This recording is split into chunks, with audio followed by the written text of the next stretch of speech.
감사합니다. 오늘 이 시간도 여러분과 제가 예배하면서 하나님이 주시는 말씀을 받으며 여러분과 제 현장에 하나님의 역사와 능력이 함께 하시기를 주의 이름으로 축원합니다. 하나님은 하나님 백성에게 역사하시고 응답하시고 계십니다. 그런데 하나님의 백성들, 성도들이 응답받는 자가 있고 응답받지 못한 자가 있어요. 분명히 하나님이 역사하실 자요, 또 약속이 있는데 왜 그럴까요? 차이가 뭘까요? 그러면 하나님 백성이 그 인생 속에서 응답받는 비밀이 무엇일까요? 더 기도해야 되겠고, 혹은 더 어떤 걸 해야 되겠고, 뭘 더 이 부분일까요? 아니요, 의외로 간단합니다. 정말로 하나님이 정말 응답하실 비밀 속에 있는 비밀이 뭐냐? 그것은 바로 말씀의 흐름 속에 있으면 응답은 오게 되어 있습니다. 우리 인생에 정말 응답은 오게 되어 있어요. 지금 내가 된다 안 된다 이게 아니라 내 인생이 결국은 응답 속으로 가게 되어 있어요. 그거를 우리가 꽉 잡아야 됩니다. 자, 이해를 돕기 위해서 제가 두 사람을 예를 들었습니다. 과거에 욥이라는 사람이 있었습니다. 그 욥은 동방에 하나님의 축복받은 대표적인 사람이었어요. 하나님이 분명히 그를 인정하고 그 가정을 축복하고 그렇습니다. 근데 하나님의 계획 따라서 어느 날 고난과 문제가 오죠. 자, 그런데 욥이 항상 예배하고 제사하면서 하나님 말씀을 계속 선포합니다. 그런데 그 축복된 자리에 앉아있고 그 가정에 있지만은 그 욥의 아내를 보십시오. 하나님 말씀 붙었냐? 그 자리에 있지만은 그 말씀은 나와 상관이 없었습니다. 그런데 어느 날이었습니다. 문제가 왔습니다. 근데 욥은요, 분명히 언약 잡고 있으니까 그 문제 속에서 오히려 하나님의 약속을 딱 붙들고 그 빛이 드러나지요. 그런데 욥의 아내가 어떻게 됩니까? 그 남편 욥이 그런 모습을 보고 뭐라고 합니까? 당신이 이래도 여호와를 섬기느냐? 차라리 여호와를 욕하고 죽으라. 그렇게 말하고 떠나버립니다. 그죠?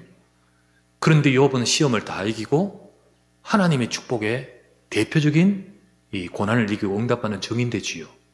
한마디로 막말로 말하면 욥의 아내는요, 그 축복된 자리에 있으면서 말씀의 흐름 붙들지 못하고 소위 말하면 인생이 나가리 되는 거예요. 반대로 또 한 사람을 예를 듭시다. 저 여리고성에 라합이라는 여자가 있었습니다. 평생을 두고 기생 라합이라 했기 때문에 그 삶이 또 그렇게 살았겠지요. 그런데 어느 날이었어요. 소문을 들었어요. 소문이. 이 소문을 들었는데 많은 사람들이 그 소문을 듣고 전부 육신적인 것을 가지고 이 정복당하면 어떡하니, 빨리 우리가 이런 식으로 하는데, 이 라합은 소문을 딱 들으면서 언약이 들리는 겁니다. 그게 하나님이 가나안 땅을 두고 이스라엘 백성 주신 언약의 말씀을 딱 들으면서 이게 그 사람 속에 들어왔어요. 그리고는 라합의 마음속에 무슨 마음이 드냐면, 내가 이 축복을 받고 싶다. 근데 이 말씀이 나도 이 속에 들어가고 싶다. 그런데요, 참 신기하죠. 하필 정탐꾼이 들어와가지고요, 하필 그 집에 들어가 버려요. 이게 어떻게 그럴 수 있습니까? 약속을 했습니다. 그 집이 딱 들어가요. 결국은 그 과정을 통하여 여리고성이 무너질 때 이 라합의 가정이 구원받잖아요.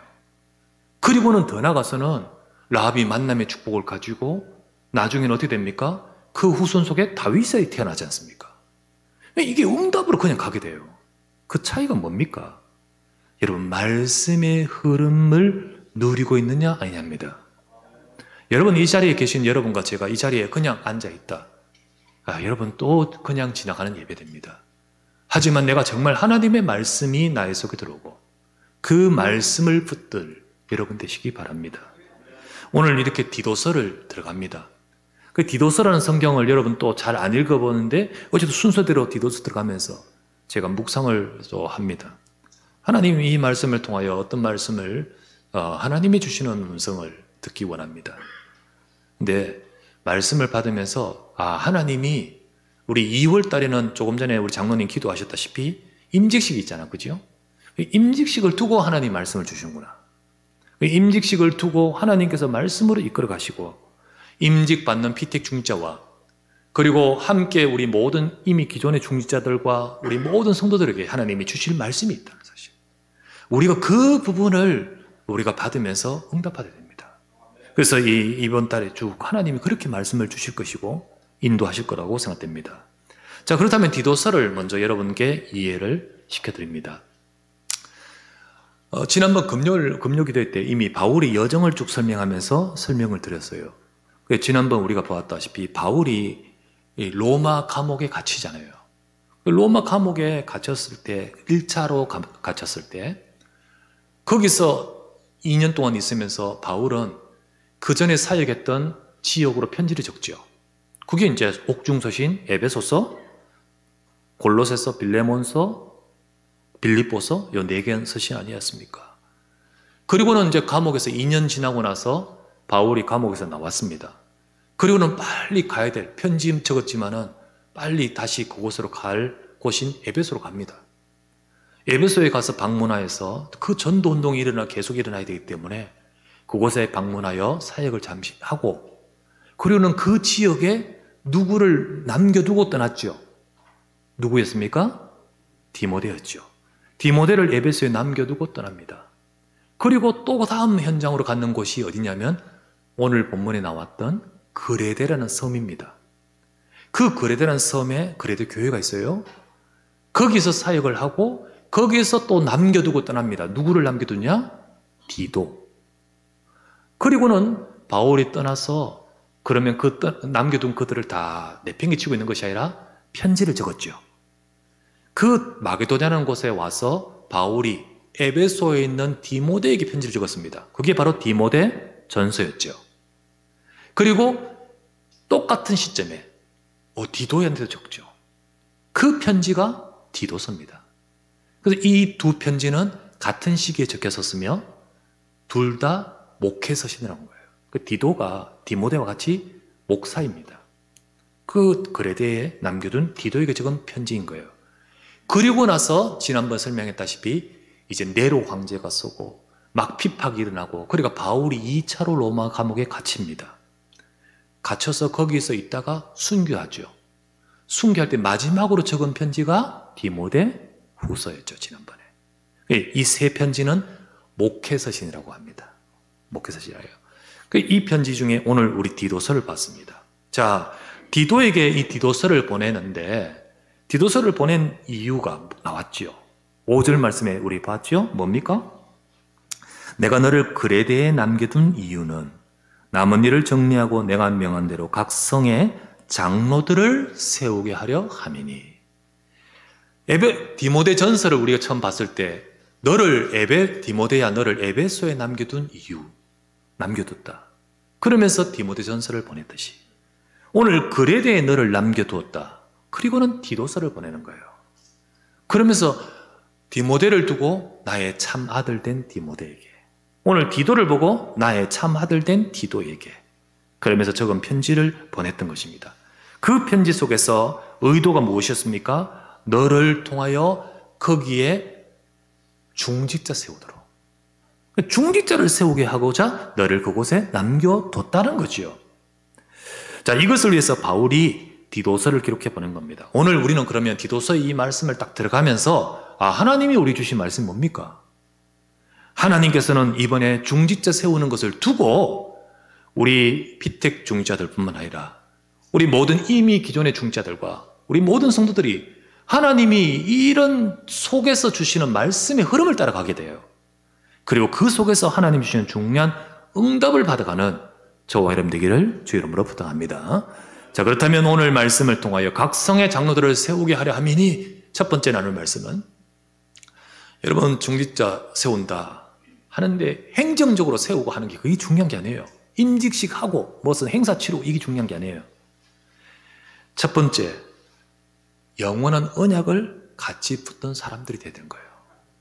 이게 중요한 거예요. 영원한 언약을 같이 붙던 사람들. 여러분, 지금 편지를 적고 있는 바울이나 편지를 받고 있는 디도나, 그리고 그 그레데 교회와 그 성도와 그 중직자, 세워질 중직자들, 이들이 어쩌다가 만난 것 아닙니다. 또는 뭐 다른 어떤 동기와 다른 목적을 두고 이렇게 저희들이 모임이 형성된 게 아니에요. 하나님이 부르셨어요. 하나님이 불러 세우셨어요. 그런데 하나님이요, 영원한 언약 속으로 그들을 부르신 겁니다. 그 영원한 언약 속으로 부르셨다는 사실을 우리가 먼저 알아야 돼요. 이걸 눈치채고 이걸 잡아야 돼요. 여러분, 우리도 그렇습니다. 이 자리에 저와 여러분들이 우리 여기 있는데 여러분과 제가 이것을 먼저 알고 붙들어야 됩니다.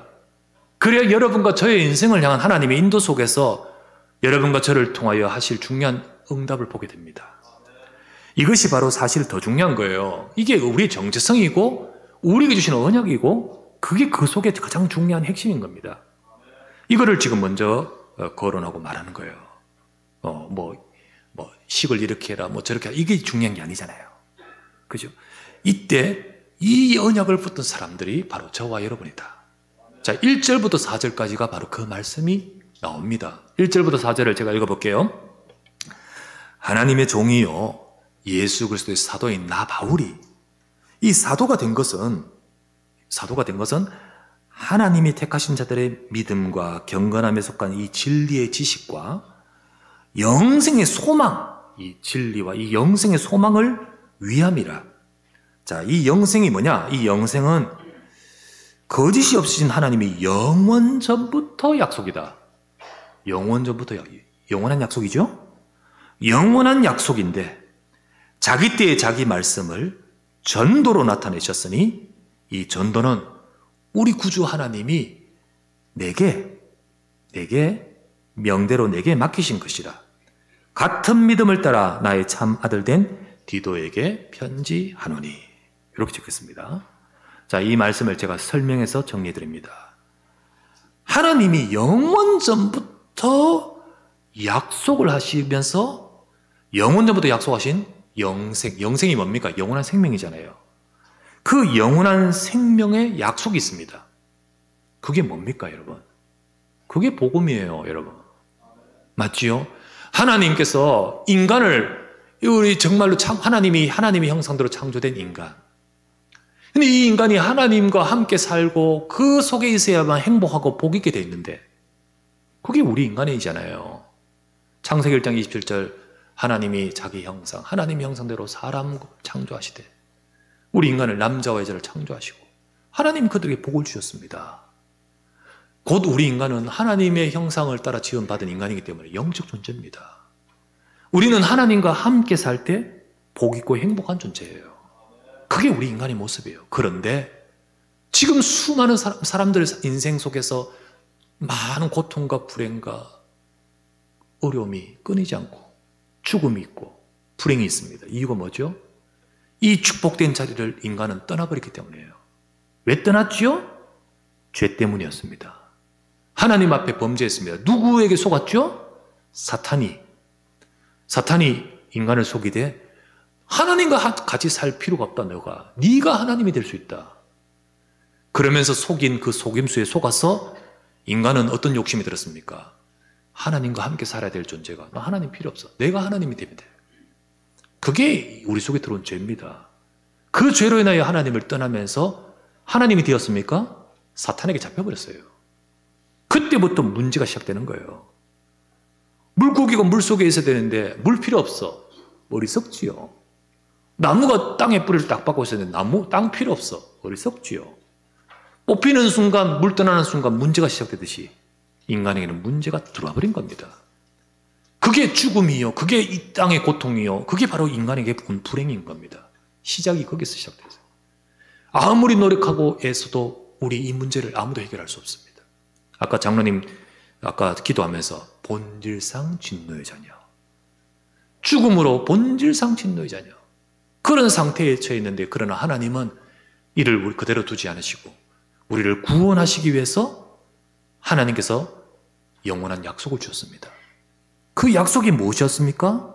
창세기 3장 15절 말씀에 이 땅에 그리스도를 보내겠다는 것, 이 땅에 메시아를 보내겠다는 것, 곧 우리의 문제를 해결하실 분이 오시겠다는 것, 그 약속을 주신 그 약속이 바로 복음입니다. 그 약속을 이루시려고 이 땅에 예수님이 오셨습니다. 사람의 몸을 입지만 하나님이 사람의 몸을 입고 오신 유일한 분. 세상에 훌륭하고 존경받을 착하고 뛰어난 분 많지만 그런 분이 아니라 하나님이 사람의 몸을 입고 오시는 유일한 분을 일컬어서 그리스도라고 합니다. 그 그리스도가 오셔서 저와 여러분을 구원하시기 위하여 약속하신 말씀대로 다 이루셨습니다. 십자가에서 우리의 죄를 해결하시고 죽었다 부활하시며 사탄의 권세를 깨뜨려 버리시고 우리가 하나님을 잃어버린 우리를 하나님을 만날 수 있는 길을 여신 분이 그리스도이십니다. 그 그리스도 예수, 그분은 우리의 모든 문제 해결자이십니다. 요게 복음이에요. 이 복음의 약속, 이게 영원한 약속이에요. 이 복음의 말씀을 오늘 뭐라 했죠? 전도로 나타내셨다. 전도로 나타내셨다. 곧 이 말씀은 하나님이 세상을 살려 영원한 생명을 주시기 위해서 이 복음의 말씀을 전도를 통하여 이 복음의 말씀이 역사하도록 만드시는 거예요. 요걸 딱 말하고 있죠. 1절부터 4절. 이것을 두고 나를 세우셨다. 내 속에 이 언약이 있다. 내 속에 이 언약을 주셨다는 겁니다. 그게 바로 바울의 고백입니다. 자, 여러분, 이 복음과 이 복음을 통해 세상을 살린 전도, 이게 하나님의 영세전부터의 하나님의 뜻이고 약속입니다. 말씀입니다. 바로 이 언약 속에서 사도인 나, 바울을 하나님이 세우셨다. 여러분, 그렇죠? 여러분, 이 언약 속에서 하나님은 교회를 세우시고요. 이 언약 속에서 하나님은 우리를 부르시는 거고요. 이 언약 속에서 저와 여러분을 세우시는 겁니다. 딱 이 말을 하면서 바울이 4절에 이렇게 말했습니다. 자, 뭐라 했죠? 4절에 같은 믿음을 따라 나의 참 아들 된 디도에게. 내가 이 언약 속에서 세움을 받았는데 디도 너도 같은 믿음을 따라 너도 세움을 받았다는 거지요. 이 뜻입니다, 여러분. 내가 이 언약을 잡고 있고 너도 이 언약을 잡고 있고 그 말 뜻입니다. 우리가 알아야 됩니다. 우리가 이 언약을 붙든 같은 믿음의 사람. 이게 중요한 거예요. 이게 중요한 거예요. 여러분, 우리가 이 언약을 잡아요. 우리가 이것 없으면 이 자리에 모였는데 아무 소용없는 거예요. 우리가 이 언약이 통하지 않으면 우리가 모였는데 아무런 관계가 없는 거예요. 교회라고 하지만요. 교회가 이 언약이 아니라 다른 것을 갖고 모여들었다. 그거는 의미가 없는 거예요. 아, 우리 교회 좋아요. 우리 교회는 복지 시스템 너무 잘 돼 있어요. 아, 우리 교회 좋아요. 우리 교회는요, 여러 가지 활동이 너무 잘 되고 있어요. 아, 우리 교회는요, 장례 제도가 너무 잘 돼 있어요. 아, 프로그램이 너무 잘해요. 물론 그것도 있어야 되겠죠. 하지만요, 그거는 복지센터가 더 잘해요. 그죠? 하지만 그거는요, 세상에 다 많은 단체들이 더 잘해요. 하나님이 뭘 우리에게 주셨나요? 진짜 영원한 언약이 없으면 껍데기가 되는 거지요. 이 영원한 언약을 주셨고 그것을 가지고 주님이 세우신 거예요. 주는 그리스도시요 살아계신 하나님의 아들이십니다. 바요나 시몬아 네가 복이 있다. 내가 이 반석 위에 내 교회를 세우리니. 그렇죠? 그때 뭐라 했죠? 음부의 권세가 이기지 못하리라. 이것 없이는 교회는요 절대로 음부의 권세를 못 이깁니다. 하지만요 진짜로 이 언약을 가진 교회가 초라하다 할지라도 그 교회를 통하여 흑암의 권세가 무너집니다. 하나님이 바로 이 언약 속에 부르신 거예요. 이것을 우리가 먼저 알아야 돼요. 이걸 먼저 알아야 돼요. 임직식하고 무스식하고 하는 껍데기가 아니라 디도야, 나도 니도 또 우리 그 그레데의 성도들도 우린 이 언약 속에 부름을 받은 자다. 우리의 언약에 살아가는 성도님들, 여러분들, 하나님은 저와 여러분들 이 영원한 언약 속에 부르신 줄 믿으시기 바랍니다. 이게 우리 속에 있고 이 언약으로 통해야 되지요. 이것 없이는 세상 살릴 수 없어요. 하지만 이것을 가질 때 초라하고 부족하지만 저 마가다락방 교회 진짜 배경 없잖아요. 진짜 핍박받는 환경이잖아요. 진짜 무식한 자들 모였잖아요. 하지만 하나님의 능력이 거기 임하는 거예요. 세상을 살립니다. 하나님이 역사하셔요. 이것 없이는 하나님의 응답을 받을 수 없어요. 하나님의 응답은 여기에 있습니다. 아까 말했죠? 응답받는 비밀은 간단합니다. 여러분과 제가 그 언약의 흐름 속에 있어야 돼요. 점점 복음이 희미해진 시대가 되었습니다. 다른 많은 다양성을 추구하면서 정말 가장 중요한 복음은 놓쳐버린 시대가 되었어요. 그런데 그럴 때 저와 여러분들이 아니구나. 하나님이 정말 주신 이 언약을 내가 붙들이겠구나. 라고 하면서 오직 예수는 그리스도라고 언약을 붙들고 이 시대 살리 2, 3, 7, 5천 정도 살리는 전도와 선교의 언약을 가진 영원한 언약이 있는 자라면 하나님은 거기에 하나님의 계획을 이루시는 겁니다. 그게 바로 저와 여러분들이 붙들어야 될 것이고 우리 그 속에서 우리를 만나게 하신 줄 믿으시기 바랍니다. 우리는 첫 번째 이 말씀을 기억해야 돼요. 그게 가장 중요한 우리 근본이고 핵심이고 정체성인 거지요. 언약을, 영원한 언약을 우리 같이 붙든 저와 여러분인 줄 믿습니다. 두 번째, 그런 가운데 각성에 세울 중지자라는 거예요. 이 영원한 언약을 같은 믿음으로 가진 자들을 하나님은 일꾼으로 그리고 중직자로 세우시는 겁니다. 여러분 중직자를요, 저분은 좀 직업이 빵빵하고 또 뭐가 있고 뭐가 있어서 세운다. 그래서는 큰일 나요. 또 그러면 안 되고요. 그게 하나님 뜻이 아닌 거예요. 진짜 가장 중요한 것이 뭐냐? 이 언약이 통해야 돼. 안 그렇습니까? 우리 장로님이 기도하고 어떤 분이 해도 이게 통하니까 진짜 기도가 통하잖아요. 이게 통해야 진짜로 하나님이 역사하셔요. 진짜로 이 영원한 언약을 같은 믿음으로 가진 나도 사도도 바울도 내가 이 언약 속에서 부름받고 같은 믿음을 따라 참 아들 된 디도 너도 이 언약 됐고 그리고 이 속에 있는 많은 앞으로 세워질 중자들 그들이 이 언약 속에서 세워지는 겁니다. 하나님은 디도에게 이 언약을 잡은 중지자를 세우게 하려고 이 말씀을 주시는 거예요. 그죠? 그래서 이 중지자를 세우기 위해 너를 거기 남겨뒀다라고 하는데 5절에 이렇게 말하죠. 5절 다시 한번 볼까요? 내가 너를 그레데에 남겨둔 이유는 남은 일을 정리하고 내가 명한 대로 각 성의 장로들을 세우게 하려 함이라. 자, 각 성의 장로들을 세우게 한다. 중지자를 세우다 이 표현을요, 각 성의 장로들을 세운다라고 표현되어 있죠. 뭔 뜻일까요? 무슨 의미일까요? 이것은 바로 중지자를 세우는 것이 어떤 의미가 있습니까? 각 성을 책임질 영적 지도자를 세운다는 의미가 들어있는 거예요. 중직자가 세워지는 그 하나님의 뜻 속에는요, 어떤 것이 있습니까? 각 현장을 책임질 영적인 지도자를 세운다는 의미가 들어있어요. 이게 바로 70인 제자 아닙니까? 예수님께서 70인 제자 세울 때 그 뜻으로 세웠잖아요. 누가복음 10장 1절 말씀에 그 위에 주께서 따로 70인을 세우사 친히 가시려는 각 동네와 각 지역으로 둘씩 앞서 보내시며 그때 70인 제자가 있잖아요. 주님이 가시려는 그곳, 주님이 역사하실 그곳, 주님께서 계획하신 그곳을 두고 그 사람을 세우고 보내시는 거죠. 이게 70인 제자입니다. 이 제자들이 나중에 어떡합니까? 사도를 중심으로 또 이들을 중심으로 교회가 세워지면서 또 어떡하면 이들이 결국은 중지자가 되는 거예요. 이 중지자들이 각 동네, 각 지역, 하나님이 세우신 각 성에 그 현장을 살릴 자로 하나님이 역사하신 겁니다. 이걸 일컬어서 70인 제자라는 거죠. 하나님은요, 중직자가 각 현장을 책임질 제자로 세워지길 원하시는 겁니다. 여러분, 이 속에 응답이 있어요. 이게 하나님의 뜻이고 말씀이고 전도 잘했다 그 말이 아닙니다. 하나님 말씀의 흐름입니다. 그리고 그 언약을 잡는 거예요.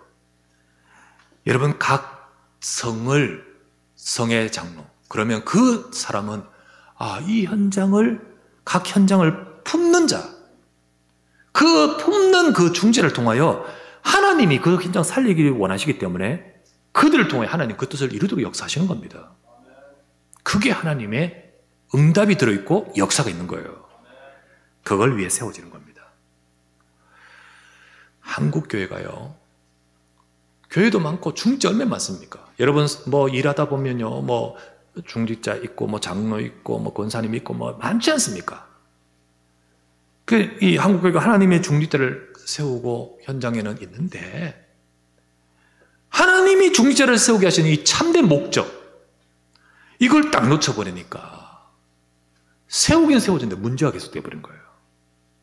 하나님이 각 성의 장로라고 표현했듯이 모든 중직자가 하나님이 그 현장, 주님이 세우신 그 현장을 살릴 자로 세우신 이 참된 목적과 그 의미를 놓쳐버리고 중직자라는 직분 딱 가지고 교회에서 어떡합니까? 자리는 한정돼 있죠. 거기서 뭔가 하죠. 그러면서 어떡합니까? 부딪히고 다투고 이런 일이 막 서로 벌어지는 거예요. 교회가 얼마나 시끄럽습니까? 얼마나 문제가 많이 나타납니까? 하나님이 정말로 우리 장로님, 권사님, 안수집사님들 세우신 목적과 그 뜻을 잃어버리니까 이게 진짜 응답 속으로 들어가지 못해요. 많은 중직자가 있어도 이러니까 현장은 비어버려요. 현장에 그 현장을 살릴 영적인 지도자, 복음을 전할 전도자가 없네요. 아무리 우리 만나도 장로 만나고 뭐 현장에서 중직자 만나도 시험 들고 그것 때문에 내가 교회는 다시 이렇게 되지. 조용히 복음을 전해주고 그리스도를 전해주는 자가 없네요. 그러다 보니까 현장은 텅텅 비어버리고 빈 곳이 되어버리고 오히려 교회 안에서는 갈등이 가득해지고 그러다 보니까 진짜 하나님이 응답하실 응답은 받지를 못하게 되어버린 거예요. 여러분, 우리는 어떻게 될까요? 하나님이 우리에게 이 말씀을 주신 이유가 뭘까요? 이번에 우리 임직자와 비택중직자들, 그리고 우리 이미 기존에 세운 기존 중직자 여러분들, 그리고 우리 모든 성도님들 진짜 하나님 말씀 붙들어야 됩니다. 하나님 말씀 붙들어야 돼요. 하나님이 중직자를 세우시고 하나님이 우리를 세우시는 참된 뜻과 약속의 말씀을 잡고 우리는 응답 속으로 들어가야 돼요. 각성을 두고 세운 중직자라고 했습니다. 각성. 그게 우리 각각 현장이죠. 현장입니다. 그 현장을 두고 우리를 세운 거예요. 하나님은 이번에 세워진 비택 중직자, 또 이미 세워진 중직자, 앞으로 세워질 중직자, 우리 모두가 다 결국은 이 말씀을 따라서, 그 흐름 따라서 70인 제자의 응답을 받아가기를 원하셔요. 그 응답 속에서 살아가기를 원하셔요. 그런데 아무리 각성을 두고 세운 중직자라도 우리가 무슨 수로 각성을 살립니까? 우리가 무슨 수로 그 현장을 세상 사람들 인정해 주지 않죠. 쇠 말하면 세상에는 관료들이 있고 시장이 있고 있는데 우리가 그런 시장이 되는 거 아니잖아요. 그런데 하나님은 영적 지도자인 여러분을 통해 역사하신 거예요. 근데 그거를 두고 내가 무슨 힘으로 그걸 합니까? 그런데 여러분, 하나님의 진짜 말씀을 붙들 때요, 하나님은 그 사람을 통하여 역사하십니다. 그것을 두고 말씀 진짜 붙들 때 하나님은 어떡합니까? 보좌의 축복으로 역사하시는 거예요. 성삼위 하나님께서 지금도 역사하시되 정말 시공간을 초월하는 보좌의 능력으로 역사하셔요. 말씀을 잡는 각성에서 언약 잡고 그 현장을 품는 자에게 하나님은 누구를 보내십니까? 시편 103편 20절에서 22절, 너희 말씀을 이루기 위하여 보내심을 받는 너희 천사요, 그 뜻을 행하기 위하여 하나님은 천군을 보내시지 않습니까? 진짜 하나님께서는 여러분과 저희 현장에 이 역사를 행하시는 겁니다. 이 언약을 붙드는 우리 모두가 되기를 주의 이름으로 축원합니다. 세 번째, 고로 저와 여러분들 이 언약을 잡아요. 현장을 찾아야 됩니다. 품어야 됩니다. 그런 70인 제자 임직식이 돼야 돼요. 그냥 행사 임직식이 아니고 그냥 그게 아니라 진짜 70인 제자 임직식. 여러분, 이번에 임직식에 이제 우리 설교하실 목사님에게 말씀을 받았습니다. 이미 때 말씀을 딱 주셨어요. 용사님 메시지를 딱 말씀을 주셨는데 제목을 딱 받자마자 탁 무릎이 쳐지더라고요. 제목이 뭐냐면 사도행전 6장 1절에서 7절의 본문을 가지고 제목이 현장을 찾은 사람들. 중직자 세우는 본문 아닙니까? 그런데 각각 현장을 다 찾은 사람들이라고. 그 뜻은 뭐죠? 정말 언약 잡고 현장을 살릴 자로 세우는 겁니다. 그걸 잡아야 돼요. 그것을 두고 디도서 말씀 딱 보면서 지금부터 말씀을 그렇게 이끌어 가시는 거예요. 여러분, 그렇다면 우리가 이 부분을 잡고 생각도 하고 묵상도 하고 이 부분을 잡고 우리 준비해 나가면서 그리고 기도해야 되지 않겠습니까? 그 속에 하나님이 예비하신 응답을 받아갈 줄 믿습니다. 무엇보다 모든 중직자는 하나님이 내게 주신 현장을 찾고 품어야 돼요. 이미 세운 기존 중직자와 또 우리 세워질 피택 중직자와 그리고 앞으로 미래의 중직자 모든 우리 성도님들, 하나님이 내게 주신 현장을 찾는 70인 제자가 되어야 됩니다. 여러분, 나는 하나님이 내게 맡기신 각 성을 살리기 위해 세운 70인 제자임을 아시고 내 현장을 찾으시고 이 현장이 바로 하나님이 내게 주신 현장이라는 사실을 알고 기도하시고 품으시는 우리 모두가 되기를 바랍니다. 그때 일어나는 것이 3시대 전도운동이 일어나는 거예요. 그때 일어나는 것이 70인 제자를 통하여 일어나는 응답이 바로 3시대 전도운동, 세계교구, 대교구, 그러면서 그 속에서 우리 후대들이 세워지고 교육자들이 세워지고 정말 전도운동이 일어나도록 하나님은 여러분을 통해 현장을 살리는 거예요. 하나님은 그것을 두고 우리의 업에 70제자 세울 축복으로 말씀대로 이루실 줄 믿습니다. 이 언약을 잡은 자가 되시고요. 이 언약 속에 응답받아야겠지요. 지난번 정직이 임명을 하면서 저는 교구국을 깊이 생각했어요. 왜 생각하냐? 말씀을 계속 흐름 따라 생각하다 보니까 그쪽으로 생각이 가는 거예요. 그러면서 하나님 우리 모든 구역장님들이 내 현장을 품게 해주옵소서. 이 현장을 품고 품는 우리 구역장 되도록 그래서 구역장 모임을 하게끔 만들고요. 하게 되고요. 그래서 또 교구 담당으로 목사님을 세우고요. 그래서 지금 진행이 되는 겁니다. 그러면서 우리 70현장, 각 현장에 우리 모든 분들이 내 각성의 내 현장이라는 사실을 알고 그 현장을 품고 그 현장을 정복할 70현장이 세워지도록 그걸 두고 순회 캠프를 쭉 차근히 시작하는 거예요. 그러면서 그곳에 있는 분들에게 그 현장을 품고 기도 시작하고 그 현장을 잡고 그런 시스템이 갖춰져 가도록 우리 한 분 한 분 다 품겠지만 혹시 그러지 못한 분은 말씀 따라서 전달하고 그렇게 나갈 때 하나님의 보좌의 능력이 함께 하실 것, 응답 입사의 축복이 임하실 것을 우리 그걸 따라 인도받는 거예요. 그렇게 세팅하는 거죠. 우리 이번에 임직자는 우리 30년 걸어왔습니다. 교회를 세우고 응답하죠. 그러면서 앞으로 걸어갈 30년을 두고 하나님은 이 말씀 따라 인도하신 거예요. 그러면서 현장을 살리면서 더 나아가서는 대교구, 세계교구, 237, 5천조 살릴 응답 속으로 이끌어 가시도록 하나님이 세우신 겁니다. 3시대 전도운동의 응답을 받아가도록 이끌어 가시죠. 그렇다면 그 속에 핵심이 뭘까요? 핵심은 70인 제자입니다. 그렇다면 그 70인 제자의 응답으로 여러분과 제가 말씀 잡고 인도받아 가야 될 줄 믿습니다.